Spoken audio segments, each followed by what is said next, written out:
Una ciudad formada por 14 islas, en las que se mezclan cultura, tradición, vanguardia y naturaleza. Realmente Estocolmo me sorprendió de inicio a fin. Si todavía no has estado aquí, te invito a visitar los lugares que considero imperdibles. Si es tu primera vez acá y buscas información, trucos y consejos para planear tus viajes con mayor facilidad, empezá ahora por suscribirte y activar la campanita para no perderte de nada.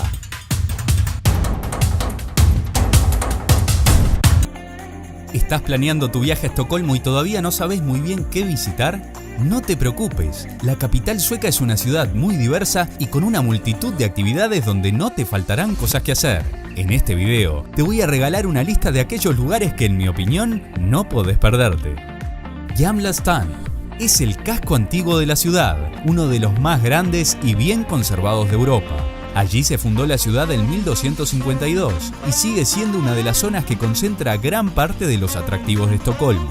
Es un barrio de calles empedradas y peatonales, llenas de tiendas, boutiques, restaurantes y edificios históricos de los siglos XVIII y XIX que destacan por sus coloridas fachadas. Caminar por sus dos calles principales, Västerlånggatan y Österlånggatan, pisar la antigua plaza principal Stortorget, con sus casas pintadas de colores cálidos y una historia muy particular. Pasear por la calle más estrecha de la ciudad, Martentrottet Grand, que solo mide 90 centímetros de ancho. Conocer Jan Poike, la estatua más pequeña que seguramente habrás visto en tu vida. O visitar edificios como el Palacio Real, el Museo Nobel, el Ayuntamiento, el Parlamento, la Catedral de San Nicolás, el Museo de la Moneda, el Museo de Estocolmo Medieval y el Museo del Mediterráneo. Sin duda, la mejor manera de conocer Gamla stan es a pie y sin rumbo. Inevitablemente encontrarás casi todo lo que te menciono sin buscarlo, ya que la zona no es demasiado grande. Palacio Real. Situado en Gamla stan, la residencia oficial de la monarquía sueca, es uno de los lugares que te sugiero visitar en Estocolmo. Fue construido en el siglo XIII como fortaleza y con el paso del tiempo ha sido ampliado y remodelado.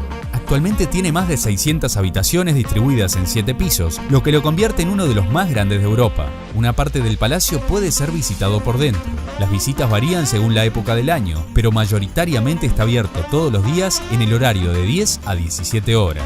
En la nota en mi página web y en la descripción de este video, te dejo el link a la página oficial del palacio, donde podrás comprar las entradas. Más allá de que decidas o no visitarlo por dentro, te sugiero que no te pierdas el cambio de guardia, que se celebra en la explanada frente al palacio, de lunes a sábado a las 12:15 horas y los domingos y días festivos a las 13:15 horas. Museo Vasa. Este museo está ubicado en la isla de Djurgården, donde se encuentran casi todos los museos de Estocolmo y es el museo más visitado de Escandinavia. En él se conserva el único barco del siglo XVII que ha sobrevivido hasta nuestros días y del que podemos ver el 98% de su estructura original. El Vasa, con una longitud de 69 metros de proa a popa, fue uno de los barcos de guerra más grandes de su época y el orgullo de toda una nación, aunque solo navegó 300 metros y se hundió por el exceso de cañones que fueron puestos por exigencia del monarca del momento. El Vasa tardaría 333 años en volver a ver la luz.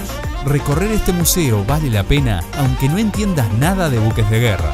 En él, además de ver el barco, podrás disfrutar de un recorrido que narra detalles sobre su construcción, rescate y vida de las personas en aquella época. Barrio Södermalm. Situado al sur de Gamla stan, Södermalm es un barrio que en los últimos años se ha vuelto sumamente popular debido a que en él se han instalado importantes artistas de vanguardia que le dieron un toque bohemio. Debido a este movimiento artístico, se han instalado en el barrio boutiques, casas de decoración, anticuarios, joyerías y galerías de arte de diversa índole, cafés y restaurantes.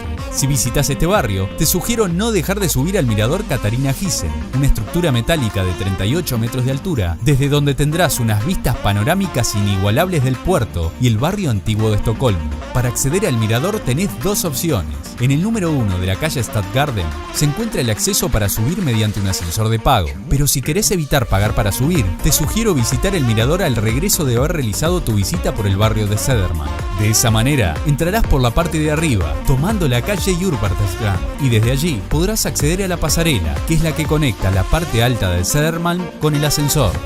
Y para acceder a más información útil para tus viajes, suscríbete ahora para no perderte lo que está por venir. No te vayas sin comentar, darle me gusta y compartirlo, que es la forma más fácil de apoyarme para seguir creando contenido. Muchas gracias por estar ahí. Nos vemos en el camino.